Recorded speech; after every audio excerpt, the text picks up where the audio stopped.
돈 쓸 곳은 많은데 돈 없이 노후를 맞이할까봐 걱정하는 이들이 늘고 있다고 합니다.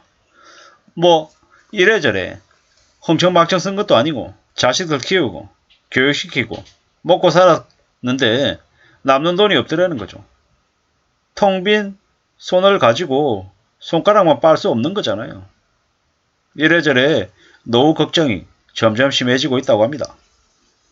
인생이 노년에도 일을 해야 된다. 이런 얘기들을 많이 하는데 일을 하고 싶어도 일할 곳이 없고 일하기 싫어도 쉬고 싶어도 억지로 일해야 되는 사람들이 많아지는 이제 장기불황 시대의 대한민국에 사는 중장년들이 걱정이 더욱 많아지는 것 같습니다. 어떻게 살아야 되지? 뭐 먹고 살아야 되지? 나는 앞으로 어떻게 지낼 수 있을까? 이런저런 불안들이 점점 심해지더라는 겁니다. 돈이 없다라는 거죠. 물론 저는 감히 말씀드리건대 돈이 없는 건 그래도 괜찮다. 빚이 있는 것보다는 돈 없는 게 차라리 낫다. 라는 말씀을 드리는 거고요. 그리고 이왕이면 돈이 없는 것보다는 조금이라도 자신의 삶을 지킬 수 있는 노후 자금이 있으면 좋겠다라는 말씀을 드립니다. 노후 자금을 만들기 위해서 뭘 해야 되겠습니까? 한 푼이라도 더 벌어야 되고 더 아껴야 되는 거죠. 요즘에는 여러 가지 일들이 많습니다. 음식 배달하는 일도 있고요. 아니면 물류센터에서 물건 나르는 일을 하는 것들도 있고 여러 가지 형태의 일들이 적지 않더라는 겁니다. 확실한 건 뭐다? 그러한 일을 통해서 어떤 식으로든 좀 더 추가적인 수입을 확보해야 될 필요가 있겠다라는 겁니다. 이제 한 회사에서 아주 열심히 일한다고 해서 충분한 보상을 받기는 어렵다라는 겁니다. 이래저래 예상한 것보다 살아가는 삶이 더 힘들어지고 더 빡빡해진다라고 봐야 되겠습니다. 이제 밥값 많은 시대는 당연해져 버렸습니다. 벌써 1, 2년 사이에 물가가 너무 많이 오른 탓에 그런 거죠. 계란값도 오르고 상추값도 오르고 이제 바깥에서 밥 먹으면 만원, 12,000원, 15,000원이 금방입니다. 이게 조금 더 지나면 15,000원, 2만원 되면 어떤 일이 벌어질까요?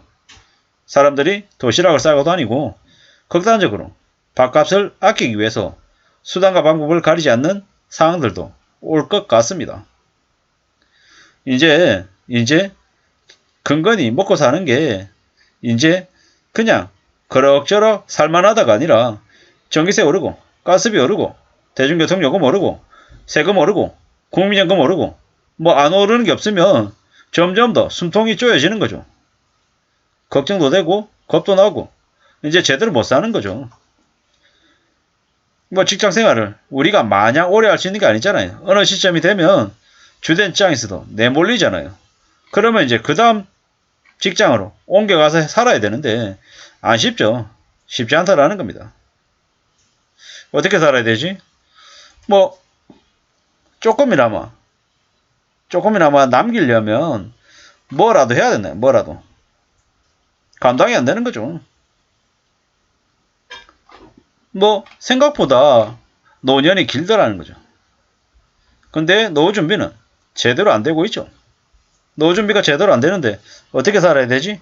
어떻게 해야 되지? 이런 고민들은 더 많아지죠.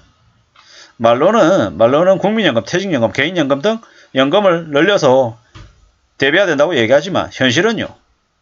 감당 못할 집값, 그리고 자녀 교육비 등 지출이 너무 커서 견디기 어려운 거죠. 게다가 지금 이제 국민연금도 어떻게 될지 모르죠. 국민연금이 어떻게 바뀌어갈지 두고 봐야 된다라는 거죠. 많이 어렵죠. 많이 쉽지 않다라는 겁니다. 참 염려스러운 게 지금 현재의 모습입니다. 쓸 돈이 없죠. 쓸 돈이.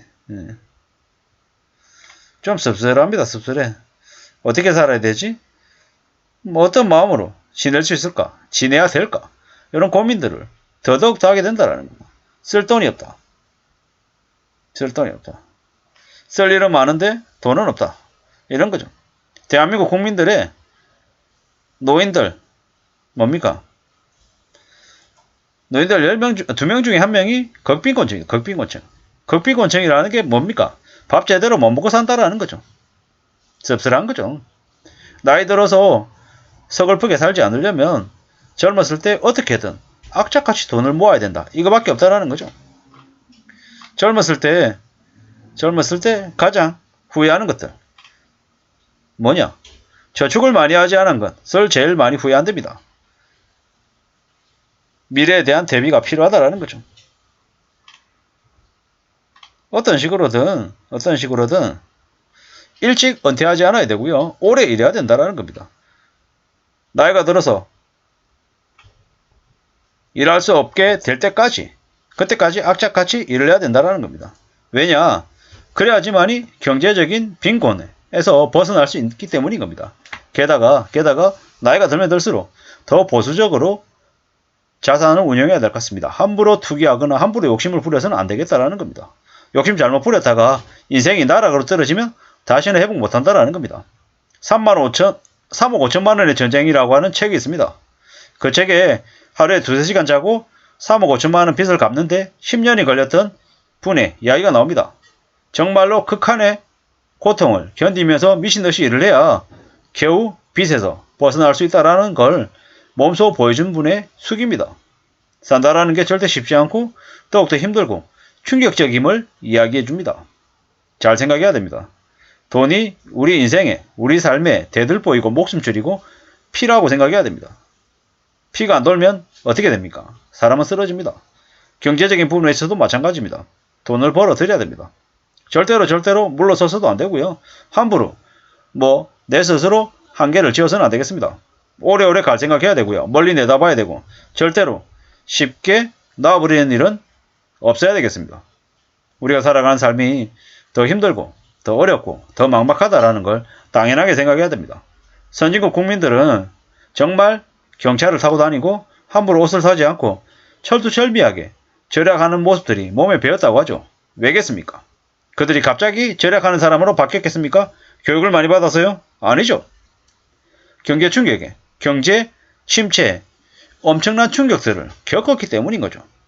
사람들이 배가 고파서 약탈하고 굶어 죽고 쓰러지고 온갖 충격적인 일들이 벌어졌기 때문에 살아남기 위해서 머리끝부터 발끝까지 뼛속까지 그렇게 바뀌었던 겁니다. 일본인들도 마찬가지입니다. 악착같이 저축합니다. 왜겠습니까? 미래에 대한 불안을 극복하기 위함인 거죠. 그렇게 살아야지만이 노년에 2명 중에 1명인 극빈곤층에 해당되지 않을 수 있다는 겁니다. 노년이 됐을 때 삶을 좀 더 잘 지켜나가기 위해서 필요한 건 뭐다? 지금을 보수적으로 잘 지내면서 어떤 식으로든 저축해야 된다. 미래를 위한 대비를 해야 된다.